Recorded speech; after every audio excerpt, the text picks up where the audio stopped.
ఎస్తేరు గ్రంథం 10వ అధ్యాయం మొదటి వచనము నుండి చదువుకుందాం.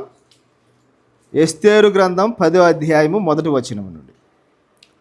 రాజైన అహష్వేరోషు రాజ్యమును సముద్ర ద్వీపములను పన్ను చెల్లింప నిర్ణయించెను. మొర్దెకై యొక్క బలమును గూర్చియు అతడు సామర్థ్యము చేత చేసిన కార్యములన్నిటినీ గూర్చియు రాజు అతనిని ఘనపరచిన సంగతిని గూర్చియు మోదీయుల యొక్కయు పారసీకుల యొక్కయు రాజ్య సమాచార గ్రంథమందు రాయబడి ఉన్నది. యూదుడైన మొర్దెకై రాజైన అహష్వేరోషునకు ప్రధానమంత్రిగా నుండి తన వారందరితో సమాధానముగా మాట్లాడుచు తన జనుల యొక్క క్షేమమును విచారించువాడును యూదులలో గొప్పవాడునై తన దేశస్థులలో చాలామందికి ఇష్టడుగా ఉండెను. సహోదరులారా, ఎస్తేరు గ్రంథంలో దేవుడు అనే పదం మనకు కనపడదు. దేవుడు ఎక్కడ కూడా ఈ పదాన్ని మనము చూడం. కానీ దేవుని యొక్క అద్భుతమైన సహాయము, దేవుని యొక్క హస్తాన్ని ఈ ఎస్తేరు గ్రంథంలో మనము చూస్తాం. ఎస్తేరు గ్రంథం 10వ అధ్యాయంలో రాజైనటువంటి అహష్వేరోషు రాజ్యమును సముద్ర ద్వీపములను పన్ను చెల్లింప నిర్ణయించాను. ఇక్కడ మొర్దెకై అనేటువంటి ఒక ఆయన ఉన్నాడు కదా, యూదుడైనటువంటి మొర్దెకై. అహష్వేరోషు ఏమి చెల్లింప నిర్ణయించాడు? పన్ను. పన్ను అంటే ఏంది? ట్యాక్స్. వెరీ గుడ్, భలే చెప్పారు. ఇక్కడ ట్యాక్స్ కట్టే వాళ్ళు ఎవరైనా ఉన్నారా? పన్ను చెల్లించేవాళ్ళు. డేవిడ్ గారు ఒకసారి ఏం చేస్తున్నారు బ్రదర్ అని ఫోన్ చేస్తే, బ్రదర్ రేపే last date, tax return ITR file చేయాలి, ఆ సిస్టమ్ మీద కూర్చొని పని చేస్తున్నాడు డేవిడ్ గారు. చాలామంది ట్యాక్స్ కట్టే వాళ్ళు ఉన్నారు ఇక్కడ. జాన్ పాలు కడతాడు, చాలామంది జాన్ మీరంలో చాలామంది. మేమేం కట్టడం వల్ల మాకు అంత ఆదాయాలు రావటం లేదు, మేము ట్యాక్స్ కట్టే అంత ఆదాయాలేం మాకు లేవు, పన్ను చెల్లించే ఆ జాబితాలో మేము లేం. ఆమీర్ రాజు ఉంటాడు, మీకు విపరీతంగా ఆదాయాలు వస్తున్నాయి కాబట్టి మీరు పన్నులు కడుతున్నారు. ఎవరికి మీరు కట్టేది పన్ను చెప్పండి? ఎవరికి పన్ను కడుతున్నారు? ట్యాక్స్. గవర్నమెంట్కి మనం ఏం చేస్తున్నాము? ట్యాక్స్ కడుతున్నాం. ఎలా కడతారు? మీ చేతికి డబ్బులు వచ్చిన తర్వాత కడతారా, లేదంటే ఆల్రెడీ కట్ చేసుకొని మీ అకౌంట్లోకి జీతాలు వస్తాయా? ఎందుకంటే వీళ్ళ చేతుల్లోకి డబ్బులు పోతే వీళ్ళు కడతారా పనులు? వీళ్ళ చేతుల్లోకి డబ్బు వచ్చిందనుకో, పన్ను లేదు, గిన్ను లేదు. కాబట్టి మన సంగతి బాగా తెలుసు గవర్నమెంట్కి. వీళ్ళని ఏం చేయాలంటే ముందుగానే కట్ చేసుకొని ఆ తర్వాత మిగిలింది మాత్రమే వీళ్ళ అకౌంట్లోకి వేయాలి. కాబట్టి ఈ గవర్నమెంట్ ట్యాక్స్ను ముందుగానే కట్ చేసుకొని మిగతాది మన అకౌంట్లోకి పంపిస్తుంది. ఇక్కడ రాజు అయినటువంటి అహష్వేరోషు సముద్ర ద్వీపాలకు, ఆయన రాజ్యాలకు ఒక అల్టిమేటం లేదంటే ఒక ఆజ్ఞ జారీ చేశాడు. మీరందరూ పన్నులు కట్టాలి, మీరందరూ ట్యాక్స్ కట్టాలి. ఈ అహష్వేరోషు యొక్క సంస్థానాలలో మన దేశం కూడా ఉంది, ఇండియా కూడా ఉంది. మీరు మొదటి అధ్యాయంలో చదివితే హిందూ దేశం అని ఉంటుంది అక్కడ. ఈ అహష్వేరోషు యొక్క రాజ్యములో, ఆయన పరిపాలనలో భారతదేశం కూడా ఉంది. అంటే భారతదేశం కూడా పన్ను కట్టేది ఆ దినాల్లో అహష్వేరోషు రాజుకి. భారతదేశాన్ని నుండి కూడా పన్నులు వెళ్ళేటివి ప్రియులారా. మనం ఏం చేస్తున్నామంటే మనము సంపాదించే సంపాదనలో మనము గవర్నమెంట్కు పన్ను చెల్లిస్తూ ఉన్నాం. మనము గవర్నమెంట్కు పన్ను చెల్లించమనుకో, ట్యాక్స్ను పే చేయమనుకో, ఏమవుతుంది చెప్పండి? జరిమానాలు విధిస్తారు కదా, పెనాల్టీలు విధిస్తారు, ఏదో కొన్ని శిక్షలు వేస్తారు. దాని ద్వారా కొన్ని ఇబ్బందులు, విదేశాలకు వీసా రావాలంటే కష్టము, పాస్పోర్ట్లు రావాలంటే కష్టాలు, కొన్ని ఇబ్బందులు ఉన్నాయి మనం ట్యాక్స్ కానీ చెల్లించకపోతే. ఇప్పుడు అహష్వరాజు ఏం చేశాడంటే ట్యాక్స్ కట్టాలని నిర్ణయం చేశాడు. గవర్నమెంట్కు ట్యాక్స్ కట్టాల్సిందే, అది క్రమము కూడా. ప్రతి విశ్వాసి ట్యాక్స్ కట్టాలి. ట్యాక్స్ కట్టకుండా తప్పించుకుంటే వాళ్ళు నిజమైన విశ్వాసులు కాదేమనుకుంటా నేను. పన్ను చెల్లించాలి, మన ప్రభుత్వానికి, గవర్నమెంట్కు చెల్లించాలి. మరి గవర్నమెంట్కి పన్ను చెల్లిస్తున్నాం కదా మనం, దేవునికి కూడా ఏం చెల్లించాలి? పన్ను చెల్లించాలి లేదా చెప్పండి మీరు? చూడండి, మత్తయి సువార్త 22వ అధ్యాయము, Matthew, the gospel according to Matthew chapter 22 చదవాలి మీరు. 15 నుంచి చదవండి, 15వ వచనం నుండి చదవండి. మత్తయి సువార్త 22వ అధ్యాయము 15వ వచనం నుండి చదవాలి. కనపడలేదు ఇంకా? పరిసయ్యులు వెళ్ళి మాటలలో ఆయనను ఆలోచన చేయుచు, బోధకుడా, నీవు సత్యవంతుడు అయి ఉండి దేవుని మార్గమును సత్యముగా బోధించుచున్నావని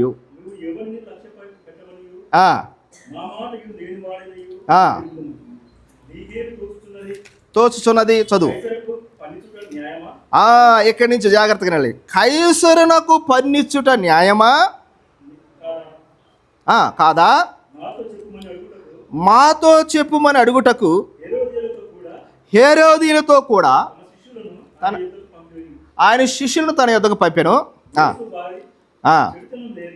యేసు వారి చెడుతనము నెరిగి, వేషధారులారా, మీరెందుకు శోధించుచున్నారు చెప్పగా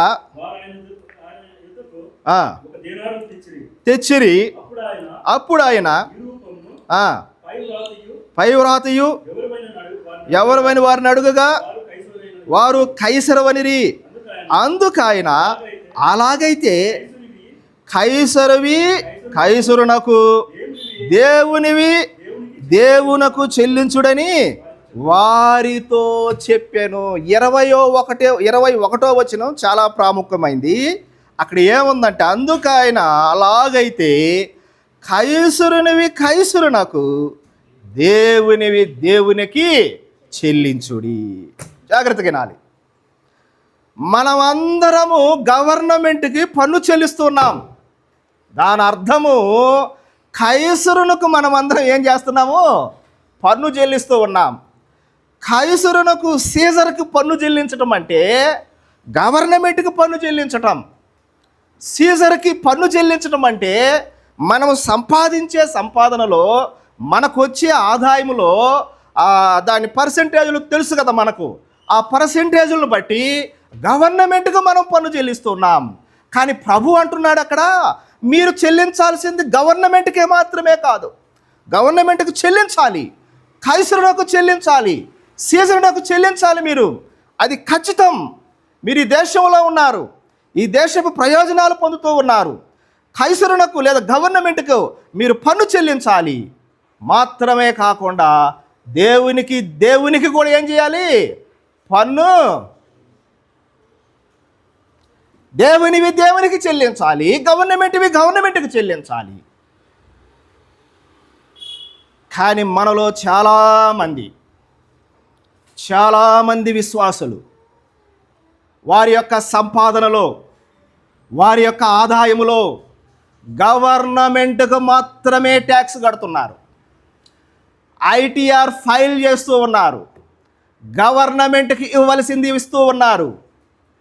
ఎందుకు గవర్నమెంట్కి పన్ను చెల్లిస్తున్నారు? ఎందుకు సీజర్కి పన్ను ఇస్తున్నారంటే గవర్నమెంట్కు చెల్లించకపోతే పెనాల్టీ పడతాయి, గవర్నమెంట్కు చెల్లించకపోతే శిక్షలు పడతాయి, గవర్నమెంట్ చెల్లించకపోతే కొన్ని సమస్యలు ఉన్నాయి. కానీ ఎందుకు దేవునికి ఇవ్వటం లేదంటే దేవునికి ఇవ్వకపోవటం వలన ఏమి శిక్షలు రావనుకుంటున్నారు. దేవునికి ఇవ్వకపోవటం వలన ఎటువంటి పెనాల్టీలు ఉండవంటున్నారు. దేవునికి ఇవ్వకపోతే ఏమవుద్దులే అంటూ ఉన్నారు. మనం ఈ విషయంలో చాలామంది తప్పిపోతూ ఉన్నారు. మనము గవర్నమెంట్కే చెల్లిస్తూ ఉన్నాం ట్యాక్సులని. ప్రభు అంటున్నాడు, వాట్ అబౌట్ మై సెల్ఫ్ అంటున్నాడు. మరి నాకు రావాల్సింది ఏది? ఏమి నాకెందుకు పన్ను చెల్లించటం లేదు? మీరు నీకు ఆరోగ్యం ఇచ్చింది గవర్నమెంటా యేసు ప్రభువా? చెప్పండి. నీకు ఆరోగ్యం ఇచ్చింది, హెల్త్ ఇచ్చింది యేసు ప్రభువా గవర్నమెంటా? యేసు ప్రభు ఇచ్చాడు. నీకు ఉద్యోగం ఇచ్చింది గవర్నమెంట్ యేసు ప్రభువా? మీరేమంటారు? గవర్నమెంటే అంటారు. యేసు ప్రభు లేకపోతే ఉద్యోగం కూడా రాదు. ప్రభు ఇచ్చాడా ఎన్ని ప్రియులారా?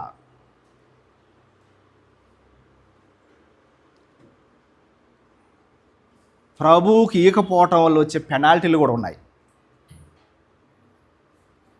గవర్నమెంట్కి ఇవ్వకపోతే వీసా రాదు, అదొక పెనాల్టీ లాగా. గవర్నమెంట్కి ఇవ్వకపోతే ఒక 2 నెలలు 3 నెలలు జైలు శిక్ష పడుతుంది. కానీ ప్రభువుకి ఇవ్వకపోతే వచ్చే పెనాల్టీలు ఏంటంటే ఆయనేమో జైలు శిక్ష ఇయ్యడు, ఆయనేమో వీసా నిరాకరించడు. కానీ ప్రభువుకి ఇవ్వకపోతే వచ్చే ఇబ్బందులు ఏంటంటే చూస్తాడు అనకూడదు. నా నోటి నుంచి ఈ మాటలు సేవకుడుగా జబ్బులు వస్తాయి. ఆడ కూడబెట్టి ఈడ లాగేస్తాడు దేవు ప్రభు.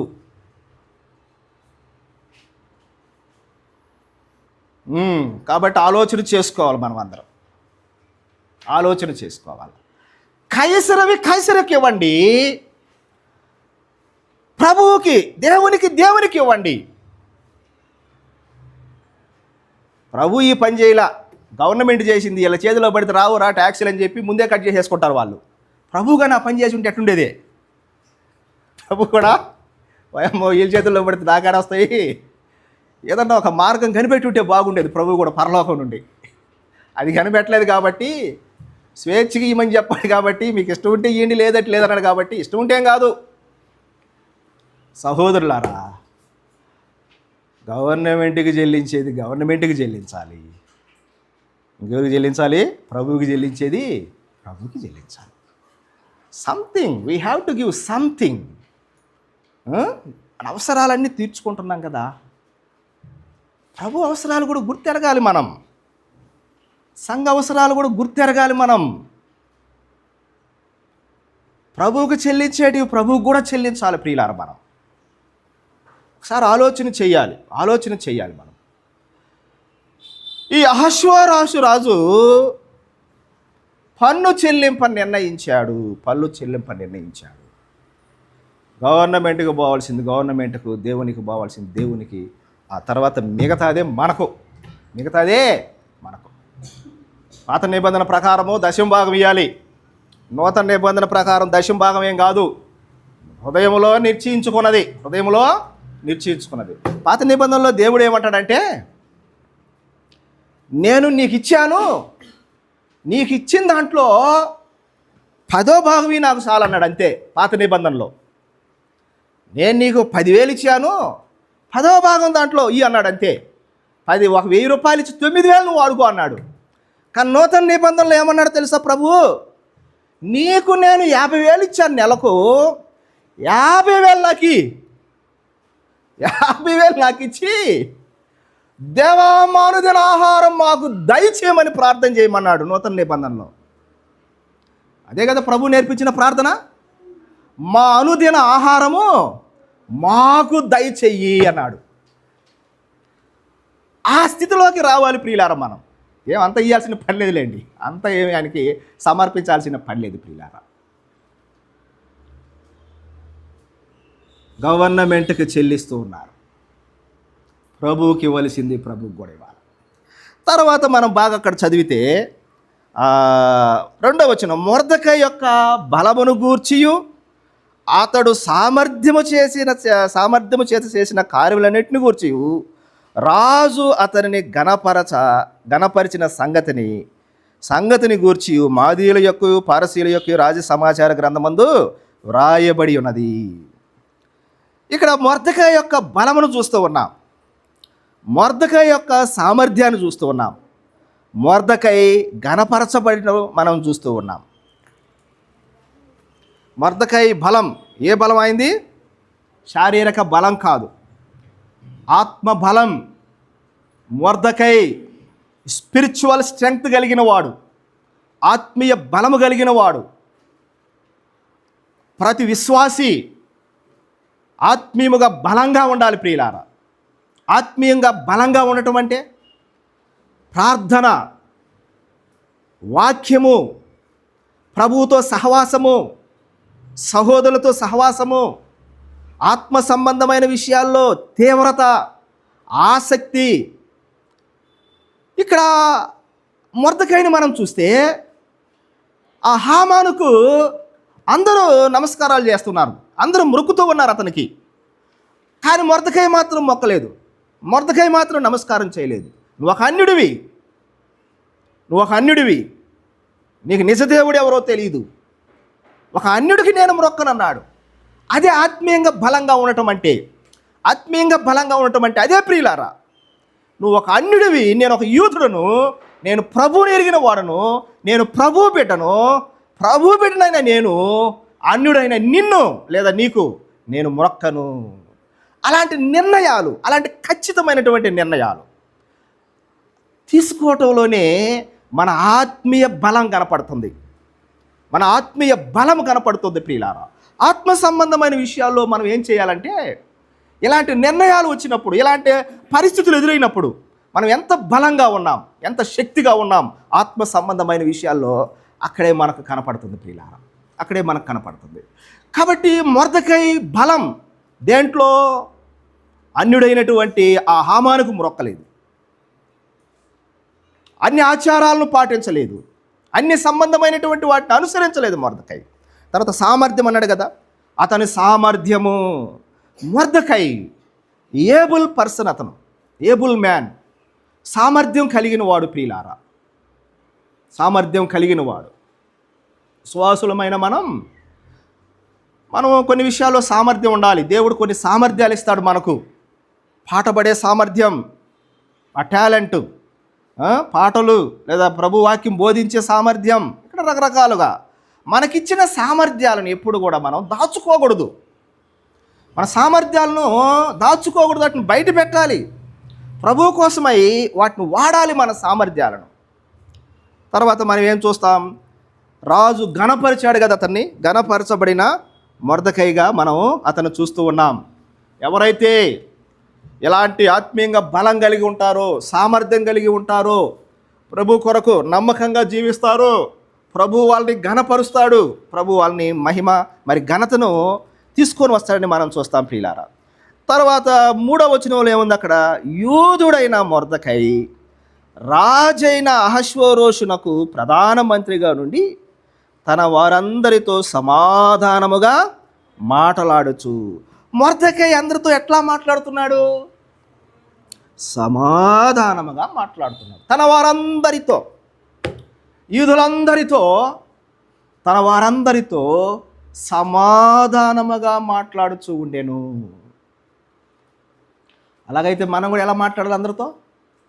అందరితో ఎలా మాట్లాడాలి? మనం సమాధానంగా మాట్లాడదామా, అసమాధానంగా మాట్లాడదామా? సమాధానంగా మాట్లాడాలి అందరితో.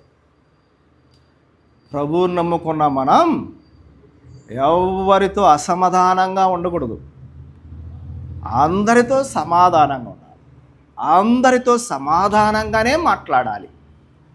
అలా మనకు కీడు చేసినా, హాని చేసినా, ఇబ్బంది పెట్టినా మన సహోదరుడే కదా, మన సహోదరియే కదని అందరితో సమాధానంగా ఉండాలి. ప్రభు కోరుకుండేది కూడా అదే ప్రియులారా. మీరందరూ సమాధానంగా ఉండండి అన్నాడు. సమాధానమును వెంటాడండి అన్నాడు. సమాధానాన్ని సంపాదించుకోమన్నాడు. సమాధానంగా ఉండాలని దేవుని వాక్యంలో మనం చూస్తూ ఉన్నాం. మన తోటి సహోదరులతో సమాధానంగా లేకుండా నువ్వు ఎంత ప్రార్థన చేసినా నీ ప్రార్థన దేవుడు వినడు. రాసి పెట్టుకోండి, నోట్స్లు తీసి పెన్న ఉంటే. ఈరోజు నేను ఒక స్టేట్మెంట్ చెప్తున్నాను. మనము సమాధానంగా లేకపోతే నువ్వు చేసే ప్రార్థన దేవుడు ఏనాడంటే ఏనాడు. మనము సమాధానంగా లేకపోతే నీ జీతంలో 90% ఇచ్చినా బూడిదలో పన్నీరు పోసినట్టే, వేస్ట్, బూడిదలో పన్నీరు పోసినట్టే. కాబట్టి మొర్దెకై అందరితో సమాధానముగా మాట్లాడుచూ ఉండెను. తర్వాత ఏం చేస్తున్నాడు అక్కడ? సమాధానముగా మాట్లాడుచూ తన జనుల యొక్క క్షేమమును విచారించువాడు. మొర్దెకైలో ఉండే మంచి లక్షణాలు ఏంటంటే తన సహోదరులు క్షేమాన్ని విచారిస్తున్నాడు. ఆ సహోదరుడు ఎస్తేరమ్మా, సహోదరి ఎస్తేరమ్మా ఎట్లా ఉన్నావు? అంతా క్షేమేనా? సహోదరి మరియమ్మ ఎట్లా ఉన్నావు? అంతా క్షేమమేనా? సహోదరుడు డేవిడ్ ఎట్లా ఉన్నావు? అంతా క్షేమమేనా? సహోదరుడు జాన్ ఎట్లా ఉన్నావు? అంతా క్షేమమేనా? విచారిస్తూ ఉన్నాడు. విచారణ చేయాలి. మన సహోదరుల పట్ల విచారణ చేయాలి. హౌ దే ఆర్, వాళ్ళు ఎలాగున్నారు, ఎలా జీవిస్తున్నారు, వాళ్ళ పరిస్థితులు ఏమిటి, స్థితిగతులు ఏమిటి, విచారణ చేయాలి ప్రియులారా. అదే క్రైస్తవ విశ్వాసం అంటే, క్రైస్తవ జీవితం అంటే అదే ప్రియులారా. మన పాటికి మనం ఉండటం కాదు, ఒంటరిగా ఉండటం కాదు. మన పాటికి మనం జీవిస్తే క్రైస్తవ జీవితంలో ప్రయోజనం లేదు. ఇతరుల యొక్క క్షేమాన్ని విచారణ చేస్తూ ఉన్నాడు. తర్వాత ఆఖరగా ఏమనుంది? యూదులలో గొప్పవాడై తన దేశస్థులలో చాలామందికి ఇష్టడుగా ఉండెను. ఇందాక మన సహోదరుడు చెప్పాడు కదా డేవిడ్, హనోకు ఏమై ఉన్నాడంట? దేవునికి ఏమై ఉన్నాడు? ఏమని సాక్ష్యం పొందాడు? హనోకు చదివారు కదా, ఇష్టడని సాక్ష్యం పొందినట్టు ఉంది కదా హనోకుని గురించి. అందరికీ ఇష్టడై ఉండెను. మనం అందరికీ ఇష్టంగా ఉండాలి ఒకరిలో ఒకరు. ఆ సహోదరుడు నాకు చాలా అభిమానం అండి. ఆ సహోదరుడు నాకు చాలా ఇష్టడు. ఆ సహోదరుడు నాకు చాలా ప్రియుడు. మనం రేపు సస్తే మన దగ్గరికి వచ్చి చూసేవాళ్ళు ఉండాలా? ఏమంటే ఎవరు రారు అనుకో, మనం చచ్చినా ఇష్టం ఉన్నట్ట ఇష్టం లేనట్ట. మనం రేపు చచ్చిపోయినాం అనుకో, నేను చచ్చిపోయినా అనుకో, మీరందరూ నా దగ్గర రావద్దు నన్ను చూడడానికి. మీరు ఎవరు రాలేదనుకో, నేను ఎవరికి ఇష్టం లేదని అర్థం అక్కడ. ఎవరికి ఇష్టం లేదని అర్థం అక్కడ. మనమంటే అభిమానించేవాళ్ళు, మనమంటే ప్రేమించేవాళ్ళు. మొర్దెకై అందరికీ ఇష్టడు. హనోకు ఇష్టడని సాక్ష్యము పొందెను. అసలు హనోకు జీవించిన కాలంలో సహోదరుడు చెప్పినట్లుగా పరిస్థితులు ఏమంత బాగలేవయ్యి. కానీ అలాంటి పరిస్థితులలో ఆయన ఇష్టడని సాక్ష్యం పొందాడు. చాలామంది అంటాం, అబ్బా నేను అక్కడ పరిశుద్ధంగా జీవించలేకపోతున్నా బ్రదర్, అందరూ అక్కడ చెడ్డోళ్ళు, అందరూ అక్కడ మంచోళ్ళు కాదు అని మనం చెప్తూ ఉంటాం. కానీ ఒకసారి ఏసేపుని చూడండి. ఏసేపు ఉన్న పరిస్థితులు ఎలాంటివి? మంచియా? ఏసేపు చుట్టూ ఉన్న పరిస్థితులు మంచియా? కానీ పరిశుద్ధంగా జీవించలేదు ఆయన. దానియేలు చూడండి, దానియేలు జీవించిన పరిస్థితులు మంచియా? మరి ఆయన పరిశుద్ధంగా జీవించలేదు దానియేలు. కానీ ఆనోహు కాదు, ఎవరైనా నోవాహు దినాలు ఎలా ఉన్నాయి? నోవాహు ఏమన్నాడు? నువ్వు ఒక్కడవే నా దృష్టికి కృప పొందినవాడు అన్నాడు కదా, నువ్వే నీతిమంతుడుగా కనపడ్డావన్నా కదా. అందరూ అనీతిమంతులే. అలాంటి పరిస్థితుల్లో నోవాహు మరి నీతిగా జీవించలేదా? కాబట్టి ఎలాంటి పరిస్థితులైనా మనం ఇతరులకు ఇష్టలుగా ఉండగలం ప్రియులారా. కాబట్టి ఈ చిన్న భాగంలో మనం ఏమి నేర్చుకున్నామంటే, దేవుని పన్ను దేవునికి, గవర్నమెంట్ పన్ను గవర్నమెంట్కి చెల్లించాలి. రెండోది, మొర్దకై ఆత్మీయంగా బలవంతుడు, సామర్థ్యం కలిగిన వాడు, ఘనపరచబడినవాడు, అందరితో సమాధానంగా మాట్లాడాడు, అందరికీ ఇష్టడై ఉన్నాడు. కాబట్టి మొర్దకై లాంటి జీవితాన్ని మనం కలిగి ఉండాలి. మొర్దకైలాగా మనం ఉండాలి.